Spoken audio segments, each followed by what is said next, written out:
Hello, fellow cosmic travelers. This is the April 2020 horoscope. This chart has been set up for Washington, D.C., so dates presented may be off a day or two, depending on where on the planet you are. Adjust accordingly. Okay. Woo. All right, so we've got quite the month ahead of us.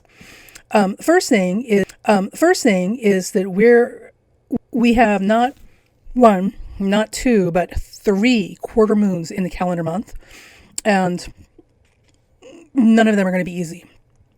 In fact, I think none of the lunations we're having this month are going to be easy. So we have that. We also have the summer eclipses starting their first activation this month. Yay, right? Also, Mercury is moving very fast through the month. Now, this is important because this means that people are going to be moving fast, thinking fast, making decisions fast. So be careful when you're traveling, because other people, if you personally are not the lead foot driving at like 300,000 miles an hour because you think you're driving a Maserati on the Autobahn, if that's not you, other people will be extremely impatient. Will be extremely patient and a whole lot of hurry up and get out of my way sort of stuff. Hurry up and get out of my way so I can go nowhere. So we can expect a lot of that. Now, the other thing, and this is what we can plan for, is because Mercury is moving so fast through the month, and especially through the sign of Aries. And I know I keep making all these with Aries, but it's just because Aries has just been so problematic. Oh my God, so problematic this whole last year. With all of these squares to Capricorn. I'm kind of done with both of them, Aries and Capricorn. But Capricorn is its own special set of considerations. So Aries gets the brunt of my jokes. So I'm sorry, Aries people. It'll end. I swear it'll end. Okay. Anyway, so Aries is a fast, hot sign. Mercury is the fleet-footed messenger. Mercury is traveling like greased lightning through the sign of Aries this month. And we will be feeling it. Now, also remember, because it will trigger those Capricorn planets, it's got its speed bumps, but it's at the end of the road. So things will look really, really good about mid-month when Mercury enters Aries and sets up some beautiful sextiles to Gemini and Aquarius planets. And it's going to look like we're, heading into some smooth sailing and we got a handle on things, in our lives and in big picture stuff. But the reality is, once it gets down to those late degrees of Aries, bang, bang, bang, it runs right into a wall. So literally poorly made decisions made in haste, opportunities that may have been taken prematurely, risks that should have been better thought out before agreeing to them, all this sort of stuff, all the things that would any other time have given you cause to hesitate and consider what you were signing up for, things that are not given their due consideration because we're in such a hurry or so convinced that this is the only opportunity we're going to get to do something, yada, yada, yada.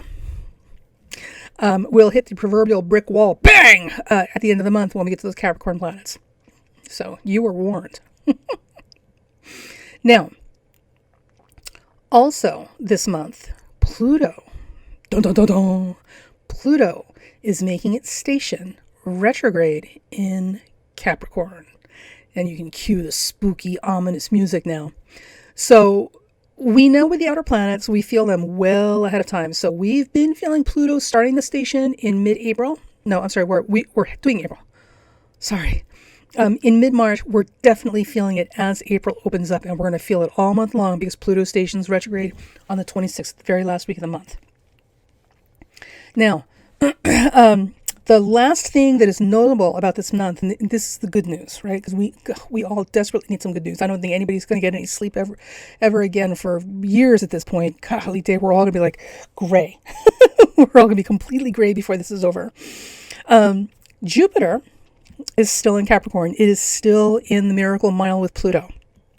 So Jupiter and Pluto are still like this, and we will stay like that through the end of the month. So we still have a chance to pull miracles out of our hats. And also to remember Jupiter and Pluto is going to do a number of things when they're together. It's a powerful combination, and it's not all good and it's not all bad, but everything is always epic, right? And massive. So it involves massive numbers of people.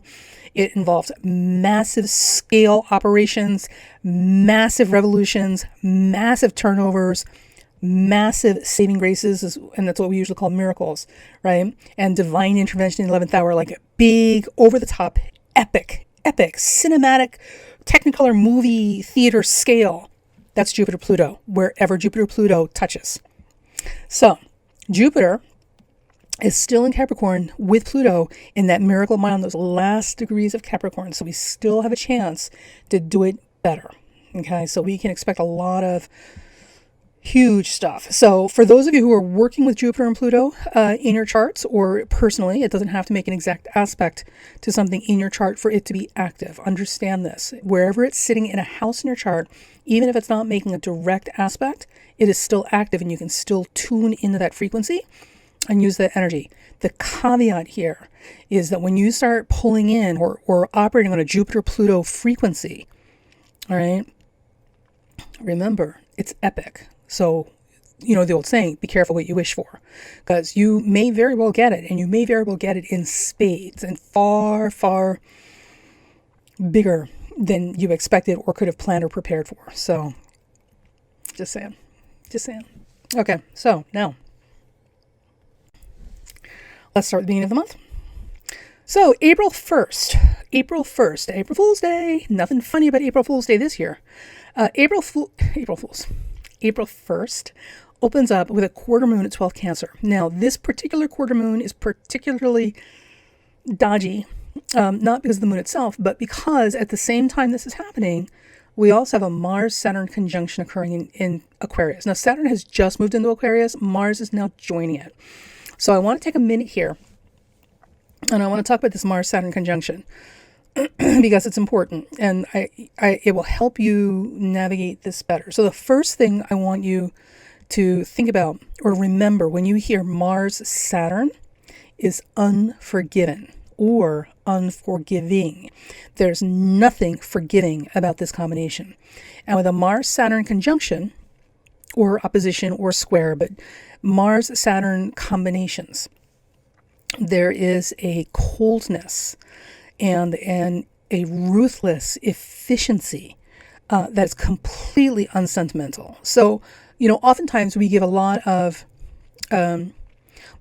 press, you know, and publicity and public relations, you know, marketing for Pluto, you know, because Pluto's the ruthless ninja of the zodiac. But the reality is those Mars-Saturn combinations are actually, these are the killers. These are the ones who can kill in cold blood and not think twice about it. It literally, it's just a job. You know, it's just a task that had to be done, like taking out the garbage and washing the dishes. Mars-Saturn conjunctions, opposition squares, Mars-Saturn combinations. I keep saying conjunctions because that's what we're having, but essentially Mars-Saturn combinations are extremely disciplined, and they're extremely controlling. But they can afford to be controlling because they're very disciplined.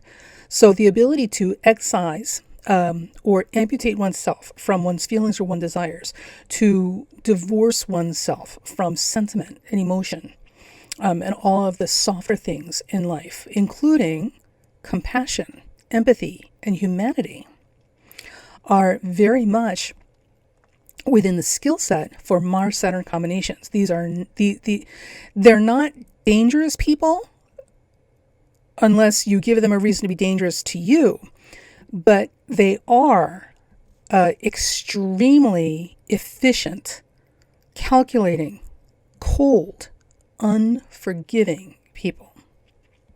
That's the icy feeling I want you to feel, and like kind of, you know, that gives you that ooh sort of thing when you think about a Mars-Saturn combination. And we're talking about all of this because on top of everything else, that combination of planets is also in the chilly, airy, hyper-analytical, hyper-rational sign of Aquarius. Do you know what Aquarius rules? Aquarius rules the Tin Man from The Wizard of Oz. You know, if I only had a heart. With Mars-Saturn conjunct this month, starting the month off, in the sign of Aquarius, we can expect to see the unforgiving people. That's the icy feeling I want you to feel, and like kind of, that gives you that ooh sort of thing when you think about a Mars-Saturn combination. And we're talking about all of this because on top of everything else, that combination of planets is also in the chilly, airy, hyper-analytical, hyper-rational sign of Aquarius. Do you know what Aquarius rules? Aquarius rules the Tin Man from The Wizard of Oz. If I only had a heart. With Mars-Saturn conjunct this month, starting the month off, in the sign of Aquarius, we can expect to see the less forgiving, less tolerant, less compassionate, less sensitive side of some people. Not necessarily people with Mars-Saturn combinations in their natal chart, but just as a rule. And we could see this expressed literally in anybody. So your sweet, darling, adult Pisces friend with a Cancer moon, and the Jupiter rising, who's normally just a great big ball of sympathetic sunshine, may very well be like Dr. Kevorkian this month. So this Mars-Saturn energy in Aquarius could pop up anywhere. The problem is, when it pops up, it's going to be extremely cold and unforgiving. So be very, very careful how you handle people. And if you are the hyper-rational, hyper-logical, uber geek, right, keyboard warrior, you know who you guys are, right? This would be a good time for you to shut your mouth. This would be a really good time for you to shut your mouth, because people will not be forgiving of this. People are not playing with you right now. All right. So the ability to be flexible and tolerant of people's shortcomings and lack of emotional development and personal evolution or spiritual evolution is going to be nil as we start this month. So be mindful, of what you are promoting in terms of the principle of the thing. Oh my God. These things are going to have huge long-term repercussions. So surgical knives, think in terms of ruthless, efficient, precise surgical cutting. This is how we're starting the month, with that kind of feeling, right? And attitude. Now, the quarter moon sets up a beautiful trine to Mercury and Neptune, thank God, which should put some check and balance in here. So all of the people who are the helpers, the caregivers, the helpmeets, the sympathetic souls, the saints, the priests, the nuns, the do-gooders, the community advocates, the activists, all the people who are literally there for you, and everybody else, they will be strong and present and act as a balance to this out of control, hyper self-rationalizing, intellectualism, this faux intellectualism. So we should be okay, but look for these themes, these conversations, and make a note about that, because this week activates the summer eclipses. So we will be revisiting some of these issues in much more broad, big, direct interface sort of scale. So this is a preview. This is a preview of what we got coming down the pike in the summer. I know, right? Just what you want to hear.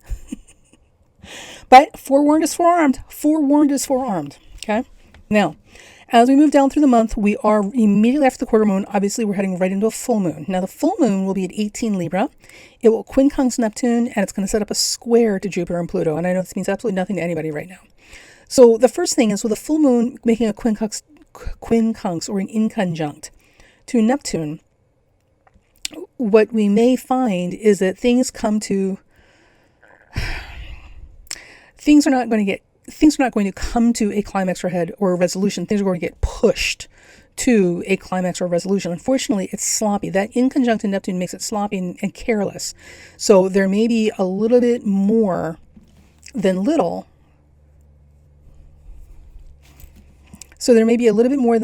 Subterfuge and veils and fans kind of going on, like doing a fan dance. Now you see it, now you don't.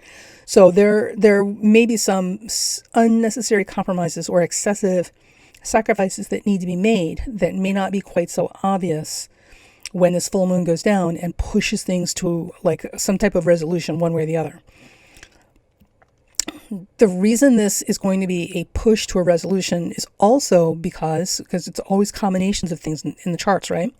Is also because we've got a square to Jupiter and Pluto happening simultaneously. Now, it is an approaching square, but it is a square. And this is where things are going to get a little weird with that Jupiter-Pluto conjunction. Remember, it manifests in a couple of different ways.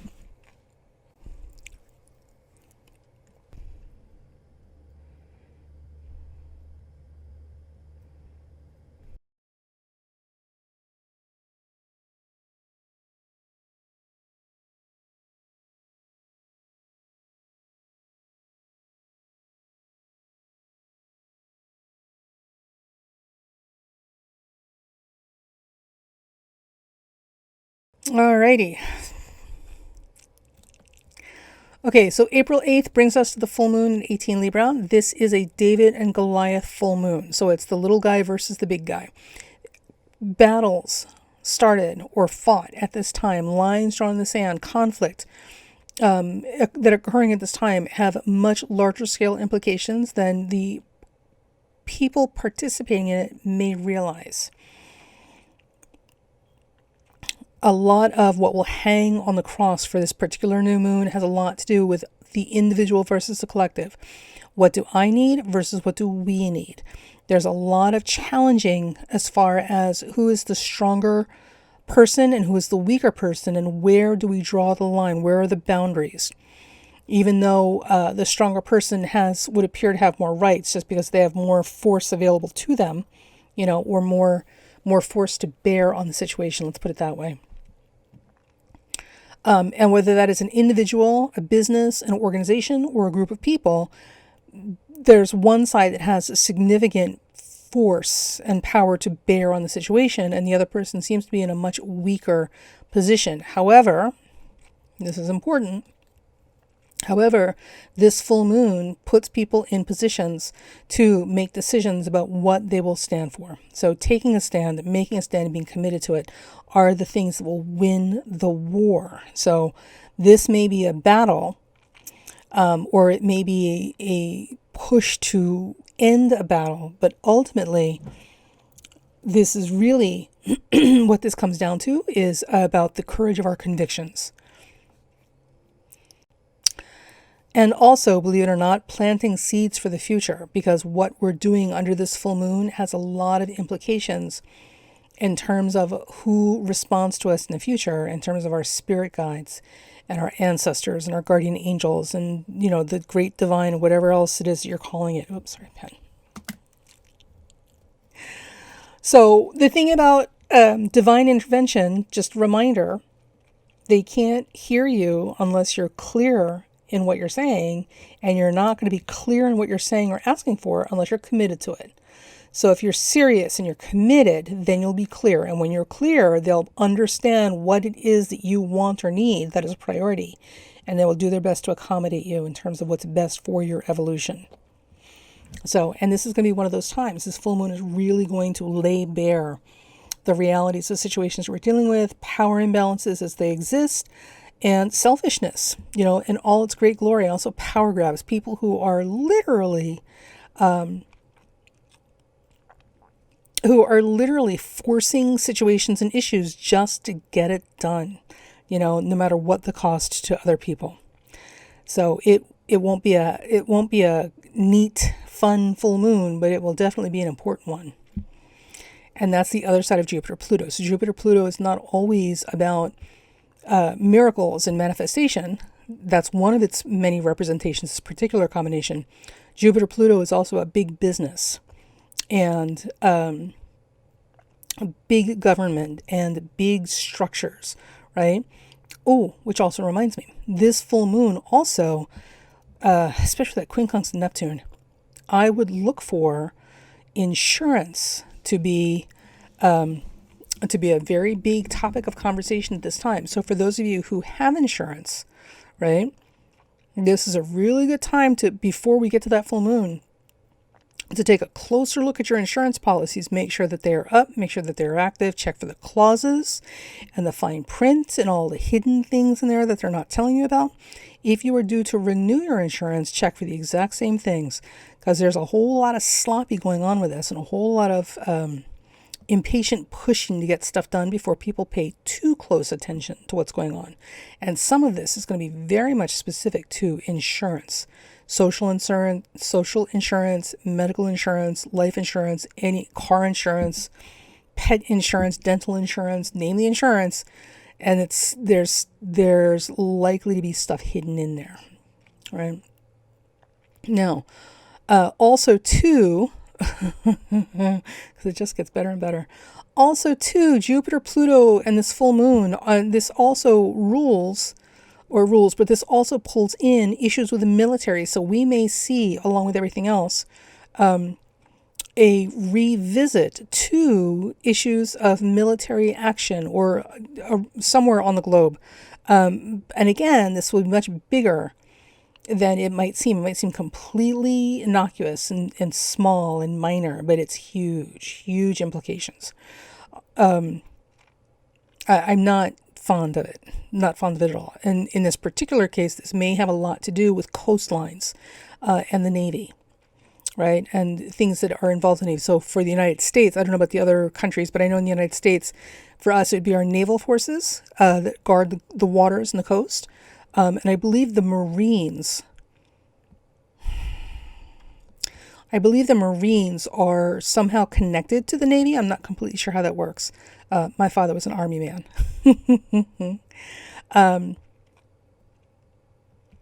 Yeah, so Navy Marines for here, but in other countries, this may be a completely different thing. But I would definitely look for the military forces that are specifically attached to or involved with water and the coastlines. So, and oil. That's weird. Oil, fuel, fossil fuels, fracking, all of those things that has to do with power, physical power, generating power, which you need energy for, which you need fuel sources for. So fuel sources, big, large-scale fuel sources and fuel production. These are also things that are going to come up in a very big way in conversations around this full moon. And there may be some issues because it's an in conjunct to Neptune. It's such a not great place for this to be happening with that square. This could also... I'm not completely sure what this is. What I do know is that Neptune is associated with poisons.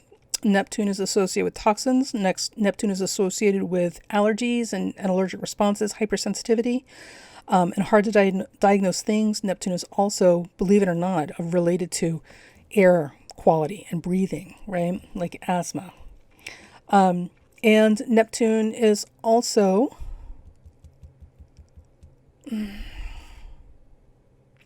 Yeah, right. Oh, Neptune is also related to gases. This may be fracking. For whatever reason, fracking and water quality, or fracking and something, or fracking like these, and fuel, of these things all go to fuel sources on large scale production. This may be what also comes up around this full moon as a concern, consideration, or complication. So we'll see how that goes. All right. Okay, now, here's the happy part of the month. When we get to the quarter moon around the 14th, we're going to get a break here, because this may be the only week out of the entire month that we get an actual break, because the next couple of weeks are just as hairy as the first two. Right? I know. I'm sorry. I know. But we've got a week. Listen, we've got R&R for a week, so let's make the most of it. So the week of the 14th, we have a quarter moon at 25 Capricorn. So the week of the 14th, we have quarter moon at 25 Capricorn. It will be conjuncting Jupiter and Pluto in that miracle mile. Oh, yay. Oh, yay. So we can expect some divine intervention, some hopeful, optimistic breakthroughs. We should see some assistance and things that make us happy and optimistic and feel better about life occurring this week. While this is happening, Mercury has entered Aries, and now it is sextiling Venus, which is in Gemini, and Mars and Saturn. one after the other in Aquarius. So we've got lots of lovely, uplifting, oh, take a breath and go enjoy the sunshine kind of aspects going on this week. So this particular week is a great week to do the following things. This may be the only good, solidly good week we get all month. So if you are a gardener or a farmer, this is a great week to start those seeds or plant those seedlings, because everything that you do right now as far as planting things is going to return bumper crop yields. Oh, good Lord. Every other week in the month is not great for planting because things are going to grow small. They're not going to grow the way you're expecting them to. If they grow at all, if they don't die off, before they reach maturity. And also there's a huge problem with cross-pollination and scavengers and oh God, this is not a great month for planting. But this one magical week, huge bumper crop results from things planted this week. So this is a good week to start your seedlings or take your seedlings and plant them, sow them wherever you are in your planting process. Also, this particular quarter moon is going to give us some divine intervention and assistance. So we should see some reprieve. Oh my God, we should see some reprieve this week. But don't start throwing a parade yet, because we're not out of the woods yet. We've still got a couple more weeks to go through. And we still got the rest of the summer to get through. Remember, the beginning of this month was the activation of the summer eclipses, right? So we've got a whole series of eclipses coming up again starting in summer. And this first week gave us a preview of what to expect. We are not out of the woods yet. Okay. So other things that are good this week. So for those of you who are feeling a little stir crazy and having cabin fever, I'm already having it, and we're not even into April. This is going to be a great week to get out and get some fresh air, sunshine, and exercise, and talk to people. Oh my God, I've never missed talking to people so much in my life. And I don't like talking to people. So this week is going to be a great week to get out and get some sunshine, get some fresh air, get some social time in. Oh my gosh, people. It'll be good. It'll be really good. And this is a very good time to start stuff. So if you're trying to start stuff, there's really no other week during the month that's great for it, except this week. Now, once that week is over, we move down into the new moon of the 23rd. Now, typically new moons are very quiet time. There's not a whole lot going on. It's kind of a lay low sort of time. Not this one. Oh no. Just when you thought you had a chance to breathe, along comes a new moon involving Uranus and Saturn. Now, what's important here that I'm going to say, between the 23rd and 30th, the new moon and the quarter moon, these last 2 weeks of the month, there's some hinky stuff going on, and I'm not completely sure that it's not going to involve the internet and satellites, right? And also mass travel by. And so from the 23rd to the 30th, the new moon and then the quarter moon after, these last 2 weeks of the month, we've got some weird stuff going on. So the new moon is going to involve Uranus and Saturn. So we got some hinky stuff going on here. I'm not completely sure that's not going to involve the internet and mass transportation, specifically air and water travel. So if you can possibly avoid, I'm just saying, like if you can maybe not fly or get on a boat around this time, that would be good. Because there will be some issues. But mostly I suspect there's going to be a real problem with the internet, communications, data breaches. Yay, more of that, right? And specifically structure. So we may have an attack on the government, like I'm sure they get it every day, but we may have a massive attack on the government's infrastructure in terms of their communications devices or their internet, which could also be us. There could be a massive attack on our communication services, our internet servers. So be prepared for that possibility. Now, for those of you who are on the paranoid side, you know who you are. When we get down to the quarter moon at 10 Leo, it's just more of the same weirdness, only now it's personal, right? So this particular quarter moon is going to pull in Mercury, Uranus, and Saturn. So one of the big things that we're going to be dealing with as we get closer to the end of the month is absolutely going to have to do with communications and our right to privacy and the protection and security of our information. And data. This is all coming up huge towards the end of the month. And also people controlling communications, trying to shut down communications. So we may see an attack on social media or journalism or free expression or any of your First Amendment rights in terms of the people who control the services. Remember, David and Goliath, right? That full moon. So if you are of the more paranoid variety, and I'm sure you already are very vigilant about, cleaning up behind yourself and not leaving trails on the internet, you are going to want to be a lot more vigilant about that at this time. For those of you who are not that concerned about it, the other thing I would definitely recommend doing is keeping a close eye on your bank accounts and your ID. So data theft and identity fraud may be a big deal around this time.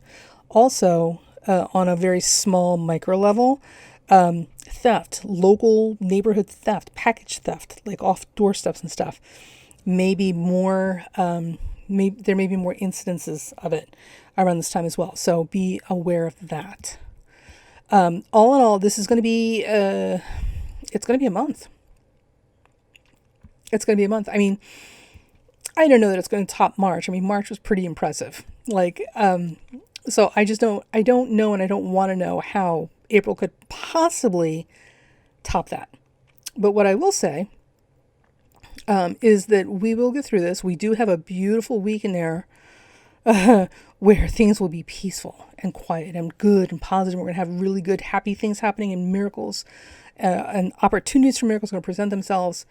So take advantage of that week of the 14th when it's here, right? And, a couple days before or after that quarter moon. And always, always, always keep your thoughts in the right place. And I do not suspect that we are going to be out of this pandemic this quickly. And one of the reasons I'm not giving a prediction about when this is going to end is twofold. One, I'm not a medical astrologer, and I do not believe that astrology should be used to diagnose medical conditions. This is a pandemic. This is a medical issue. Astrology and fortune telling, there are better ways for us to spend our time than trying to outsmart and outwit and outpredict doctors and scientists, especially with something as serious as this. So I can't give you that kind of prognosis. It's not fair. It's not right. It's not ethical. The other thing, aside from the fact that, if I'm wrong, this is a really bad thing to be wrong about because you don't want to give people false hope. The other side of this is that more than the pandemic itself, we still need to live every day responsibly. And we still need to live every day focused on the right things in our lives, which has everything to do with our character development, right? Not our comfort levels. So we will get through this sooner, hopefully, rather than later. But if some people insist on not keeping their behinds home, and going to church and spring break and everything else because, science isn't real, this may take a little longer. But, the upside is that when all of this is said and done, the people who insisted that none of this was real are going to find out just how real it is, when they're 6 foot under and people are weeping at their grave. That's how real that is. So, it's going to be a month. It's going to be a month. So that's it. So don't despair. I mean, drink a little if you need to, smoke a little if you need to, sleep a little bit more if you need to, but don't despair. We're going to be okay. We're going to get through it. It's just not going to be easy. And also, too, folks, I have a podcast now. So if you would like to call in and leave a message, ask a question, and understand that if it's something I can make a podcast around, your question will be featured and aired. The world will hear your lovely lilting voice. I will incorporate it in part of my podcast. So I am on anchor.fm / I should know this. It's a brand new podcast. It should be anchor.fm/Primal Girl Wellness, or Down to Earth Astrology. I'll put the link down there for you. So come visit me there. Leave messages if you have questions. Please leave comments here. And remember, I need subscribers to keep the channel alive. I'm trying to move off to podcasts because it's easier to stream and listen to, and less demanding on data for folks. And it allows you to do other things while you're listening to my lovely cuckoo voice giving you these astrological pep talks. All right. So I think that's it. I am going to go crawl back under the covers and sleep for 20 hours myself, because this whole month of March has not been easy for me either, and there's been a whole lot of other stuff going on top of it. So it's been just literally just like the universe kicking in the teeth while you're down, but still we persevere, and you will too. Okay, that's it. Questions, comments, leave them in the comment box below. Remember, if you like this, like, subscribe, share, and visit me at my podcast for more supplemental astrology talks. Bye.